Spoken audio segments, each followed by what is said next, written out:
अब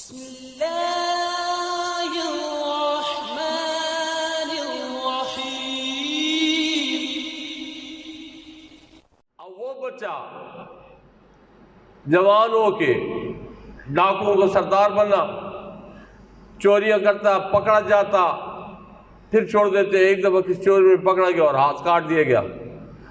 एक हाथ का क्या करना था कि हजारों हाथ उसके साथ शामिल हो गए। डाकुओं का एक मुनज़्ज़म गिरोह उसके पास आ गया। उसकी जो दिलेरी थी, जानबाजी थी, वो सबके लिए हैरान कुन थी। चलते चलाते आखिर में पकड़ा गया। अब्बासी हुकूमत ने पकड़ लिया। फिर उसके लिए सज़ा मौत का हुक्म हुआ।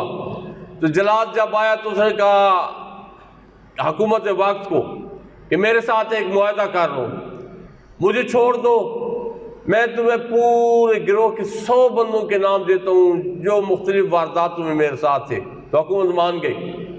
उसको कैद कर दिया गया और उन 100 को पकड़ के उनको जो है ना सबको कत्ल कर दिया गया। लेकिन जिसको भी कत्ल करते वो अपने सावात पे लानते भेजता। ये कत्ल, ये कैद हो गया। होते होते ये एक वक्त आया, कैद से ये फिर भाग गया। सारा साल कैद से जब भाग गया, रात का पहर था, आदत हुई थी, आदत नहीं बदली। इतनी सख्त सजाएं लेते हुए हाथ काटा गया, लेकिन आदत हुई थी। रात का पिछला पहर हुआ, बगदाद शरीफ के मोहल्ले में चलता चलता एक हवेली बड़ी थी, वहां पे दरवाजे पे हाथ रखा, अंदर चला गया। दरवाजा खुला हुआ था। अंदर एक कमरे में शमा जल रही थी, वहां पे चले गए। वहां पे देखा और तो कुछ नहीं था, कपड़ों के थान थे बहुत ज्यादा। तो उसने जल्द एक ही हाथ था, कपड़े इकट्ठे करने लग गया। जब कपड़े इकट्ठे किए, अचानक एक बंदा आ गया।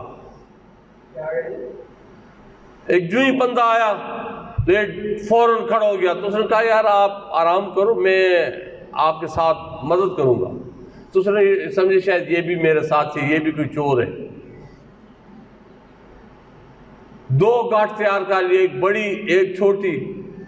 जो छोटी थी वो अपने साहबात ने पकड़ी थी, जो बड़ी थी वो दूसरे बंदे ने पकड़ी थी। उसके दोनों हाथ थे, इसका एक हाथ था। तो जो बंदा अचानक वारिद हुआ था उसने कहा यार लगता है तुम भूखे भी हो, मैं घर में देखता हूँ कहीं से कोई चीज़ खाने पीने की मिल जाए। तो और तो कुछ नहीं मिला, एक दूध का कटोरा मिला, वो ले आया। उसने वो दूध पी लिया, चल पड़े।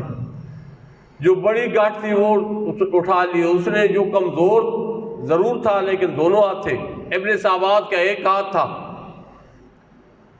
अब रात ढलने के करीब आ गई, तो वो जिस जगह पे रह रहा था वो खंडरात थे। तो जो बड़ी गांठ जिसने उठाई हुई थी उसके कदम ठहरते थे, कमजोर थे, जिस्म कमजोर था। तो पीछे से लात मार देता था, गालियां देता था। एक दफा तो इतने जोर से लात मारी वो गिर गए। तो उन्होंने कहा यार मैं कोशिश तो करूँ जल्द से जल्द अपने मकाम पे पहुंचूं जहां पे तुमने पहुंचना है, लेकिन मेरी कमजोरी है। खैर होते पहुंच गए, वहां पे पहुंच गए। तो उसके दिल में आया कि मैं जो है ना इसको यहाँ से भगा दूं, अगर इसने कोई आगे से वो किया तो फिर इसको भी मार दूंगा। तो जो बंदा साथ आया था उसने कहा कि भाई ये सारा सामान तेरा है, और जिस घर में तू आया था तेरे जो गुमान में है कि मैं भी शायद चोर, तो मैं चोर नहीं हूं, वो घर मेरा था और ये सारा सामान तेरा है। मुझे अफसोस ये है कि मेरे घर में और कोई चीज़ नहीं थी, अगर कुछ और होता वो भी उठा के ले आता, लेकिन यही बस कबूल करो। और जो मुझसे रास्ते में कोताहियाँ होती रही हैं जिसकी वजह से तुम्हें तकलीफ हुई है उसकी मैं माफ़ी मांगता हूँ। और ये कह के अपने साहबात का हाथ पकड़ा, उसके हाथ को बोसा दिया और वो बुजुर्ग चल पड़े। 40 साल जिसने डाका जन्नी की, जिसका हाथ काटा गया, बादशाह वक्त के साथ टकरा गया, 40 साल तक उसकी आंख में कभी आंसू नहीं आया। बड़े बड़े कत्ल किए उसने। 40 साल के बाद एक शख्स ने उसको वो सबक दिया कि उसकी आंखों से आंसुओं की लड़ियां शुरू हो गई। वो चलते गए, चले गए अपने घर की तरफ, मोहल्ले की तरफ, बगदाद शरीफ में, और वो पूरी जो दिन था वो वहां पे रोता ही रहा। यूं ही शाम हुई, निकला फिर अपने वो से कसार से और चल पड़ा उसी हवेली की तरफ। जब वहां पे पहुंचा, जब पहुंच गया वहां पे, तो एक बुजुर्ग से पूछता है ये हवेली किसकी है? उसने कहा लगता है नौवारद है इस इलाके में, तो नहीं है, ये तो मशहूर सूफी है जुनैद बगदादी, ये तो उनकी हवेली है। नाम सुना हुआ था उसने, मुलाकात नहीं हुई थी पहले। बिला धड़क अंदर चला गया हवेली में। उसी तरह उस कमरे के जब दरवाजे पे आया, अंदर 30-40 और बुजुर्ग भी साथ बैठे हुए थे। आजान हुई, अजान के जब नमाज के लिए उठे तो जुनैद बगदादी अलैहिर्रहम आखिर में जो ही दरवाजे के करीब गए तो 40 साल जो किसी के आगे नहीं झुका था वो कदमों में गिर पड़ा।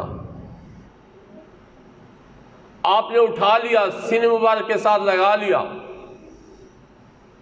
साथ नमाज पढ़ी। फिर उसने वो तमाम जो खौफ थे, जो हुकूमत वक्त का खौफ था, जो तमाम खौफ खत्म हो गए, फिर आपकी कुर्बत में रहने लग गया।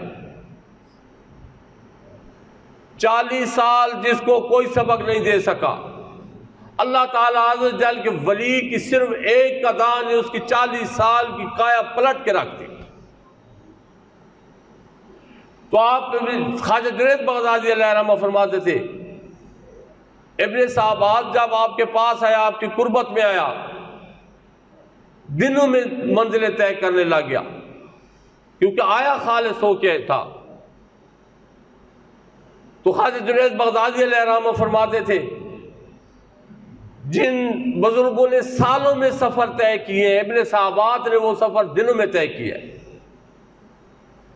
तो ये अल्लाह ताला अज़्ज़ वजल के दोस्तों की कुर्बत, ये उनकी अदाएं हैं। जब भी उनके साथ कोई जुल्म ज्यादती करता है वो कभी उसका जवाब उस तरह नहीं देते, और सबसे बढ़ के ये है कि उसको उसी वक्त माफ कर देते हैं।